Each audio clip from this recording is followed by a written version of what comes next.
टुन्नी चिड़िया अपने बेटे और बेटी को स्कूल छोड़ने जा रही थी, लेकिन उसकी आंखों में आंसू थे। उसने सोचा, क्या करूं? अगर 15 दिनों के अंदर बच्चों की स्कूल फीस नहीं भरी तो स्कूल वाले इनका नाम काट देंगे। तभी रास्ते में टुन्नी की बेटी टुनटुनी ठेले पर बिक रही मटन बिरयानी को खाने की जिद करने लगी।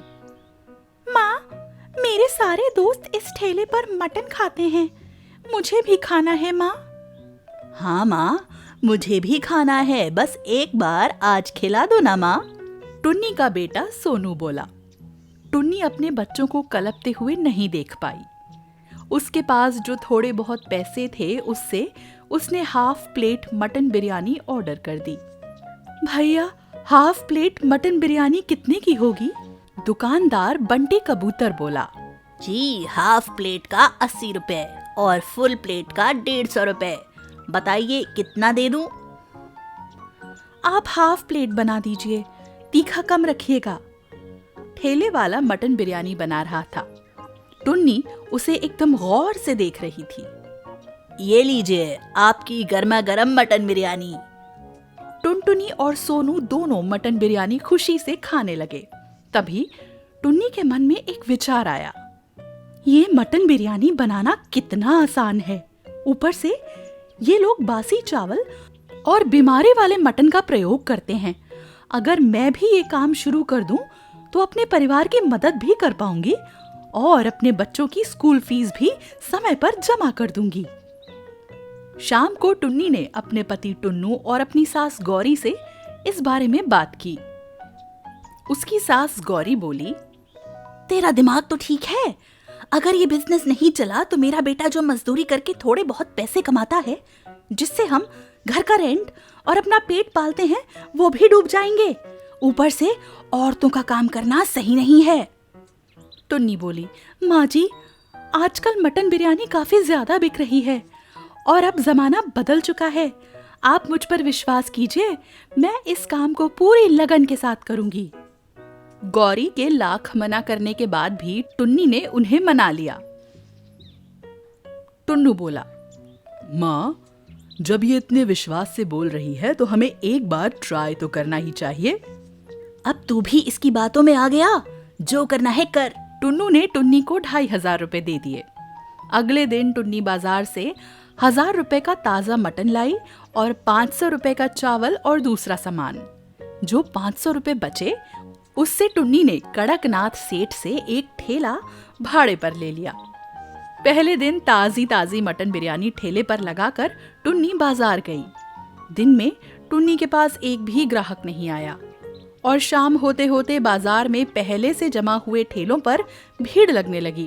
पर टुन्नी के पास 1-2 ग्राहक ही आए। जो 1-2 नए ग्राहक आए, उन्होंने टुन्नी के मटन बिरयानी की काफी तारीफ की। एक ग्राहक बोला, अरे बहन, ऐसा स्वादिष्ट मटन मैंने अपनी जिंदगी में कभी नहीं खाया। क्या बनाती हो आप?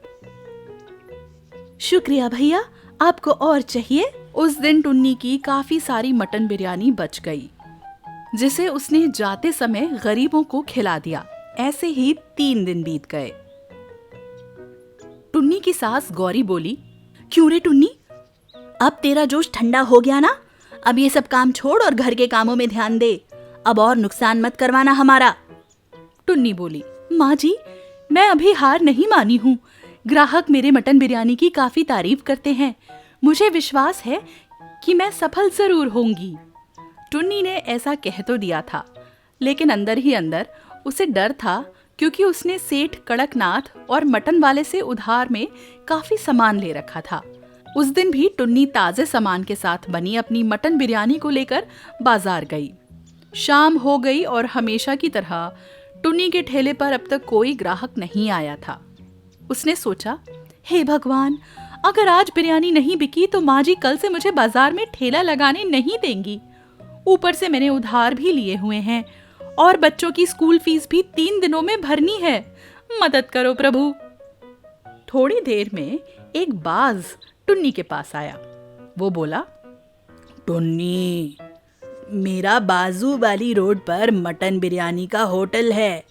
मेरा होटल काफी चलता है, लेकिन मेरे पंख में गहरी चोट लग गई है, इसलिए मैं अभी ये काम नहीं कर पा रहा। अगर तुम मेरे साथ पार्टनरशिप में काम शुरू कर दो तो मैं तुम्हें मुनाफे का 50% दूंगा।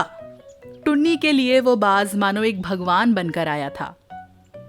हाँ भैया, जरूर। वैसे भी मेरे ठेले पर कोई नहीं आता। ये लो 10,000 रुपए एडवांस, और कल से बाजू वाली रोड पर मेरे होटल पर आ जाना। टुन्नी ने एडवांस में मिले पैसों से बच्चों के स्कूल की फीस भरी और अपने ऊपर के सारे कर्ज चुका दिए। बाज और टुन्नी का काम बहुत तेजी से चलने लगा, क्योंकि बाज की दुकान का नाम था और टुन्नी के हाथों में जादू। टुन्नी ने हार नहीं मानी, इसलिए किस्मत ने भी उसका साथ दिया। नंदनपुर जंगल के सारे पक्षी ईमानदार और मेहनती थे। जंगल की सबसे मेहनती चिड़िया थी टुनटुनी, जो बाकी पक्षियों की बहुत मदद करती थी। उसी जंगल में कालू कौआ अपने परिवार के साथ रहता था। कालू कौआ बहुत ही सुस्त और आलसी था। एक दिन जंगल के कुछ सिपाहियों ने पक्षी सभा बुलाई, जहां पर जंगल के सारे पक्षी पहुंचे। सिपाही तोते ने ऐलान किया, सारे पक्षी ध्यान से सुने। ऊपर बादलों से पता चला है कि अगले 3 दिनों में जंगल में बहुत तेज बारिश शुरू होने वाली है। अगले 3 दिनों के अंदर आप सभी अपने अपने घोंसलों को पक्का कर लें। ये राजा की सूचना है। सूचना देने के बाद सिपाही तोता वहां से चला गया। टुनटुनी ने कहा, दोस्तों, अभी तक हम सभी पक्षियों ने अपने अपने पक्के घर नहीं बनाए हैं। हम सभी को बारिश आने से पहले ही अपने अपने घरों को पक्का कर लेना चाहिए। लूसी कबूतरी बोली, हाँ टुनटुनी, हमें जल्दी करनी चाहिए, क्योंकि घोंसलों को पक्का करने में काफी वक्त लगेगा। तो फिर चलो पक्षियों, हम सभी जल्दी जल्दी लकड़ियां इकट्ठा करके लाते हैं, ताकि हम अपना अपना घोंसला पक्का कर सकें। सारे पक्षियों की बातें सुनकर आलसी कालू कौआ सोचने लगा, हे भगवान, इस जंगल में कितनी बारिश होती है। मैं तो लकड़ियां इकट्ठा करने नहीं जाऊंगा। मुझे अपनी बुद्धि लगानी होगी। रात में जब सारे पक्षी सो रहे होंगे, तब मैं इनमें से ही किसी एक पक्षी की जमा की हुई लकड़ियों को चुराकर अपना घोंसला पक्का कर लूंगा। करने दो इन बेवकूफों को मेहनत। कालू कौवे ने कहा, पक्षियों, मैं लकड़ी की तलाश में तुम सबके साथ नहीं जाऊंगा। मेरे दूर के चाचा जी का बहुत बड़ा लकड़ियों का कारोबार है। मैं तो अपनी लकड़ियां उन्हीं से ले लूंगा। इस पर कालू की पत्नी गौरी कौवी ने कहा, क्या कहा जी? मैं तो नहीं जानती आपके किसी ऐसे चाचा को जिनका लकड़ियों का कारोबार हो। आपका तो पूरा खानदान ही आलसी है। कालू कौआ घबरा के बोला, गौरी, तुम घोंसले में चलो, मैं वहां पर तुम्हें सारी बातें बता दूंगा। सभा खत्म होते ही कालू और उसके परिवार को छोड़कर सारे पक्षी लकड़ियों की तलाश में निकल गए। तब कालू कौआ गौरी से बोला, लगता है गौरी, तुम्हें सबके सामने ज्यादा बोलने की आदत पड़ गई है। मेरे ऐसे कोई चाचा नहीं है। मेरे दिमाग में बिना मेहनत किए ही फल का स्वाद चखने की एक योजना आई है। तुम बस देखती जाओ।